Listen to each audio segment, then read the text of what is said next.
আসলে ভাই আমি সকাল 6:30 থেকে এখানেই ছিলাম। এখানে আমি এই মানুষগুলো চিন্তা করতেছি, এই যে রিক্সাওয়ালাগুলো মানে দৈনিক ইনকাম করে যা পরিবারের জন্য, সেই ইনকাম বাদ দিয়ে টিভিটার দিকে এখানে বসে ছিল ভাই। আমি এটা অনুশোচনা করছি। কিন্তু এই আজকে খেলাটায় বাংলাদেশ দলের একটা প্লেয়ারের কোনো সেমিতে যাওয়ার কোনোভাবে একটা মানে যে জিতার একটা ক্ষোভ থাকে, সেই ক্ষোভটা নাই। ওরা আসলে বাংলাদেশ দলের এখন ওদেরকে কচু শাক, পালন শাক, এই যে যা খাওয়ানো দরকার, এনার্জি নাই। বাংলাদেশ ক্রিকেট দলের প্লেয়াররা এটা 6 মারতে পারে না, এর চেয়ে দুঃখ আর কি। এই যে তামিম রে নিছে, তানজিদ তামিম আসলে হতাশা। মানে 10 রান করতে পারলো না, কয়টা ম্যাচ গেল, কি খেলতেছে এগুলা। এই বাংলাদেশ দলের জার্সি থেকে টাইগার খুইলা খরগোশ বা কচ্চম লাগানো উচিত বলে আমি মনে করি। আমাদের টপ অর্ডারের যে ব্যর্থতা বরাবরের মতোই সেটা আজকেও অব্যাহত ছিল। আমাদের বোলাররা এই পিচে যথেষ্ট পরিমাণ ভালো করছে, এরা তাদের সর্বোচ্চটা দিয়ে একটা স্কোরের মধ্যে আটকায় রাখতে সক্ষম হয়েছে। কিন্তু আমাদের ব্যাটাররা বরাবরই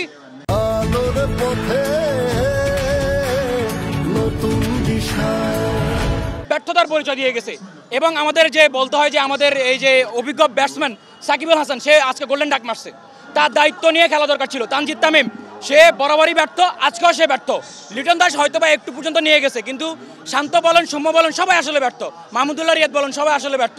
এদের দিয়ে আর কোনো কিছু হবে না। এই অল্প রান যদি এরা চেস না করতে পারে, এদেরকে দিয়ে হবেটা কবে? হবেটা কবে? আমরা ওই যে টপ 8-এ খেলতেছি, এটাই আমাদের ভাগ্য। এরা আসলে আজকে যে সেমিতে খেলবে এই ধরনের মন মানসিকতা নিয়ে এরা নামে নাই। এরা নামছে ওই যে একটা জয়, কোনো রকম সম্মানজনক জয় হবে, এটা নিয়ে তারা বাড়ি আসবে। মায়ের দোয়া টিম, ঘরের ছেলে ঘরে আসবে, এতটুকুই। এরা যে আমাদের উপর দিয়ে কি যাচ্ছে, আমাদের ভিতরটা যে কি হচ্ছে, এরা এগুলো দেখবে না, এরা এগুলো কখনোই দেখবে না। আমি এদের যেমন আরেকটা জিনিস দেখেন, এদের মারার কোনো অ্যাঙ্গেল নাই, মারার কোনো ফিটনেস নাই, গায়ে কোনো শক্তি নাই। ওই যে এদেরকে হাজার হাজার কোটি টাকা দিয়ে কোনো লাভ নাই। এদেরকে যাই দিচ্ছে সবই দিন শেষে আমাদের ফলাফল দিচ্ছে শূন্য। এদেরকে হাত পা ভাঙা, ওই যে এরা তো প্রতিবন্ধী, হাত পা ভাঙারও দরকার নাই, এরা প্রতিবন্ধী। এরা মানসিকভাবে আমাদেরকে প্রতিবন্ধী করে রাখছে, শারীরিকভাবে প্রতিবন্ধী এটা দেখতেছি। কোনো এদের ফিটনেস নাই, কিছু নাই। এদেরকে গাবতলী শাহ আলী মাজার ওখানে বসাই দেন সামনে। দেখেন আমাদের এই যে আবেগ, আমাদের এই ভালোবাসাটা সবচেয়ে বেশি বাড়ছে কোন সময়? যখন পঞ্চপাণ্ডব ছিল, ওই মাশরাফি বিন মুর্তজা উনি বুঝাইছে নেতৃত্ব কি, উনি বুঝাইছে জয় কিভাবে আনতে হয়, উনি বুঝাইছে অল্প রানের মধ্যে কিভাবে জয় করতে হয়, হারা ম্যাচ কিভাবে জয় করতে হয়। ওই মাশরাফির ওই হাত ধরে ওই স্বপ্ন থেকে আমরা আসলে স্বপ্ন দেখি যে এই বাংলাদেশ ঘুরে দাঁড়াবে, কিছু করবে। কিন্তু আমার মনে হচ্ছে 2050 সালেও আমাদের এই, এখন তো সুপার 8-এ গেলাম, 2050 সালেও আমরা ওই যে 20 দলের মধ্যে থাকি না, সেটাও থাকবো না।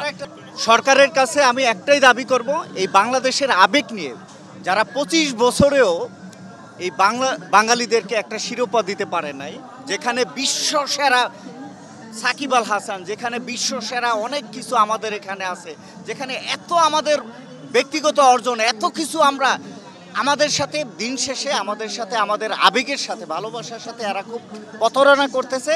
আমি সরকারের কাছে বলবো, আমি সবার কাছে বলবো যে বাংলাদেশি ক্রিকেট নিষিদ্ধ করা উচিত। খুবই হতাশ ভাই, সাকিব ভাইয়ের কাছ থেকে আমরা অনেক ভালো কিছু আশা করছিলাম। তিনি যদি ধৈর্য সহকারে অ্যাটলিস্ট পাওয়ার প্লেটা খেলতে পারতেন, তিনি 10টা বলে হয়তো 20টা রান করে দিয়ে যেতে পারতো, হয়তো বাংলাদেশ আজকে কোয়ালিফাই করতো।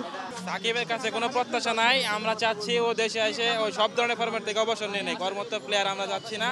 এটা আমাদের মানে দর্শকদের শুধু আশাহতই সে করতেছে। সাথে মাহমুদুল্লাহ, এই সাকিব, এদের সময় ফুরাই গেছে। ইয়াং কিড যারা আছে তাদের এই দেওয়া দরকার। সাথে সৌম্য, লিটন, শান্ত, এদের টি-20 থেকে রিমুভ করে দেওয়া উচিত। কারণ এরা যে ইন্টেন্ট শো করছে, এটা টি-20-র মতো, মানে এটা টি-20 খেলার মতো এটাই না। The time is over. Actually সাকিবের আসলে সুযোগ নাই।